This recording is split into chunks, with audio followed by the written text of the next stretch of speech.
ഇനിയെങ്കിലും ശ്രദ്ധിച്ചില്ലെങ്കിൽ. വീട്ടിനകത്ത് പൂട്ടിയിട്ട നിലയിൽ തന്നെ ആയിരുന്നു. പിന്നെ കുറ്റവാളിയെ പോലെ കൈകാര്യം ചെയ്യാൻ പറ്റില്ലല്ലോ. അമ്മയല്ലേ, അസുഖമെന്നൊന്ന് വെച്ച് തള്ളിക്കളയാൻ പറ്റുമോ? തിരുമേനിയെ നന്നായി അറിയാവുന്നതുകൊണ്ടായി പറയുന്നേ. ആളുകൾ പലതും പറയുന്നുണ്ട്. അമ്മ വളരെ വയലന്റ് ആണ്. നിങ്ങളുടെ ഭാഗത്തു നിന്നും ഒരു ശ്രദ്ധയില്ലാത്തത് കൊണ്ടാണ് അലഞ്ഞു നടക്കുന്നതെന്നൊക്കെ. ഇപ്പൊ തന്നെ തിരുമേനി ഈ അവസ്ഥയിൽ ഓടി നടക്കേണ്ടി വന്നില്ലേ? ഓ, അതൊന്നും സാരമില്ല. ആരെങ്കിലും ഒന്ന് അമ്മയെ കണ്ടിരുന്നെങ്കിൽ, എവിടെയാണെന്നൊന്ന് അറിഞ്ഞിരുന്നെങ്കിൽ സമാധാനായനെ. തിരുമേനി, നോക്കാവുന്ന സ്ഥലത്തൊക്കെ നോക്കിയില്ലേ? ഇനിയിപ്പോ മറ്റു മാർഗമൊന്നും ഇല്ലെങ്കിൽ പോലീസ് സ്റ്റേഷനിൽ ഒന്ന് ചെന്ന് പറ.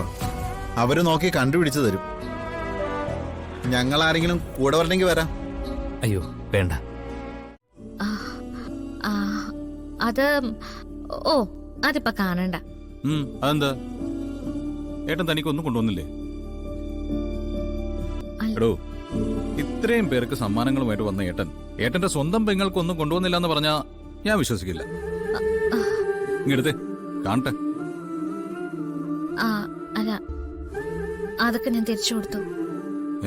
തിരിച്ചു കൊടുത്തോ? എന്തിന്? അത് ഏട്ടൻ സമ്മാനങ്ങളെ കൊണ്ടുവന്നതിനെ പറ്റി ഒരു പ്രശ്നം ഉണ്ടായി. എന്ത് പ്രശ്നം? ആരാ പ്രശ്നം ഉണ്ടാക്കിയേ?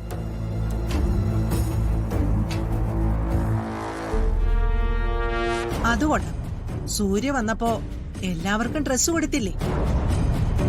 അവക്കും കൊടുത്തു. ഓ, എനിക്ക് സമ്മാനങ്ങൾ തരുന്നതിന് മുൻപ് വേറൊരുത്തിക്ക് കൊടുത്തല്ലേ? അപ്പോ സൂര്യയുടെ മനസ്സിൽ എനിക്ക് 2ാം സ്ഥാനമേ ഉള്ളൂ അല്ലേ? എന്റെ ഭർത്താവ് എവിടെയെങ്കിലും പോയിട്ട് തിരിച്ചു വരുമ്പോ ഒരു സമ്മാനം കൊണ്ടുവന്ന് തരുന്നത് എനിക്കത് വലിയ കാര്യാ. പക്ഷേ എന്റെ കയ്യിലത് എത്തുന്നതിന് മുൻപ് മറ്റൊരുത്തിയുടെ കയ്യിലത് എത്തിയെന്ന് പറഞ്ഞാ എനിക്ക് എന്തെങ്കിലും തോന്നും. അതിനൊരു ബുദ്ധിമുട്ട് വിചാരിച്ചിട്ട് ഒരു കാര്യമില്ല. അല്ല, കൽപ്പന ഇതൊക്കെ ഇട്ട് ഒരുങ്ങി നിന്നപ്പോ ഇവളെന്തിനാ ഒരുങ്ങി വന്നത്? ആരെ കാണിക്കാനാ? ഉർവശി മിണ്ടാതെ നിക്കവിടെ. എരുതിയിൽ എണ്ണ ഒഴിക്കാൻ നോക്കണ്ട. എണ്ണ ഒഴിച്ചെങ്കി അതങ്ങ് ആളി കത്തട്ടെ. എത്ര തലയിലെടുത്തോണ്ട് നടന്നാലും അനാഥയാണെന്ന ബോധം ഇവൾക്കുണ്ടാവണം. അച്ഛനെ അമ്മയും പോലും തിരിച്ചറിയാത്തവളാ കണിമംഗലത്തെ തമ്പുരാട്ടി. ഞാൻ ഇവളുടെ ദാസിയൊന്നുമല്ല. ഉർവശി, ആരൊന്നും പറയണ്ടമ്മേ.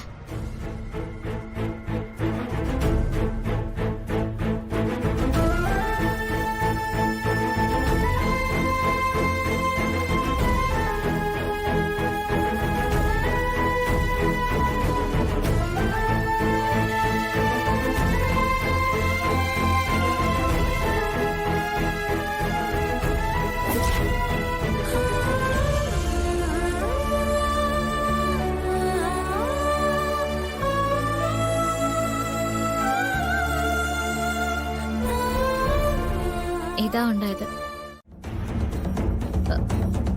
നോക്ക്, ഇത് ഇപ്പൊ തന്നെ ചോദിച്ചിട്ടേ കാര്യമുള്ളൂ. വരുൺ, ഒന്നും മിണ്ടായിരിക്കെ. ഇത് ചോദിക്കൊന്നും വേണ്ട. എടോ, എന്ന് പറഞ്ഞാൽ സഹിക്കുന്നതിന് ഒരു പരിധിയില്ലേ? കുറെ കാലമായി പന്ത് തട്ടുന്ന പോലെ തന്നെ തട്ടി കളിക്കാൻ തുടങ്ങിയിട്ട്. എല്ലാത്തിനും വളം വെച്ചു കൊടുക്കുന്നത് ആ ചെറിയമ്മയാണ്. ഇഷ്ടത്തരം ഹോൾസെയിലായിട്ട് എടുത്തിരിക്കുക രണ്ടുപേരും കൂടി.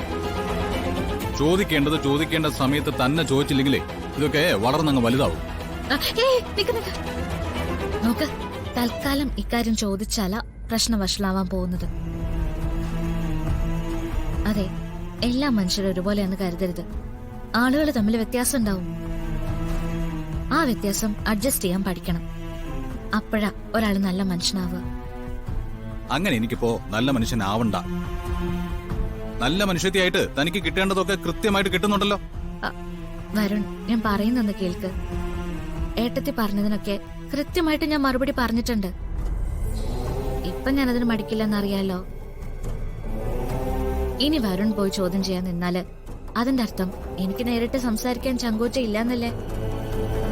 അത് മാത്രല്ല, ഏട്ടത്തിയെ ഇനി ഒരുപാടൊന്നും മാറ്റിയെടുക്കാൻ പറ്റില്ല. അങ്ങനെയാവുമ്പോ അഡ്ജസ്റ്റ് ചെയ്യേണ്ടത് നമ്മുടെ ഏട്ടന്. താൻ എന്തൊക്കെയാണോ ഈ പറയുന്നത്? ഏട്ടത്തിയുടെ പ്രാന്തിനനുസരിച്ച് ഏട്ടന് മാറണോ? അങ്ങനെ മാറണമെന്നല്ല, അവർക്കൊരു നല്ല ജീവിതം ഉണ്ടാവണം. ഏട്ടത്തിയിൽ കുറച്ച് പ്രശ്നങ്ങളൊക്കെ ഉണ്ട്. അത് ഏട്ടന് ഭംഗിയായിട്ട് കൈകാര്യം ചെയ്യാൻ പറ്റും. ഇനി അതൊക്കെ ഒന്ന് മാറ്റിയേക്കാം. ജീവിതം ഒരു വലിയ പരീക്ഷണമല്ലേ? അങ്ങനെ തന്നെ ആയിക്കോട്ടെ അല്ലേ? പിന്നെ അല്ലാതെ ഏട്ടൻ വിചാരിച്ച നടക്കാത്ത കാര്യം എന്താ ഉള്ളേ? ഏട്ടൻ നോക്കിക്കോ, കുറച്ചു ദിവസത്തിനുള്ളില് ഏട്ടൻ ഞങ്ങളോട് തന്നെ പറയും ഏട്ടത്തി ഒരു പാവമാണെന്ന്. അങ്ങനെ ഒരു 100% പ്രതീക്ഷയൊന്നും എനിക്കില്ല.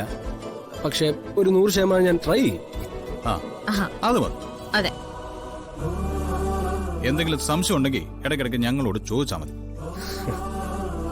വേണ്ട വേണ്ട, എന്നിട്ട് അതിന്റെ പേരിൽ ഓരോ കോപ്രായത്തരങ്ങൾ കാണിക്കാനല്ലേ? അപ്പോ ജീവിതം ഒന്ന് പൊളിച്ചെഴുതാം അല്ലേ? ആ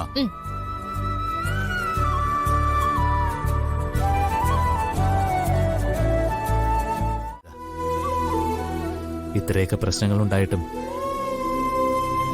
അമ്മയോട് ക്ഷമിക്കാവുന്ന എന്റെ പരമാവധി ക്ഷമിച്ചു.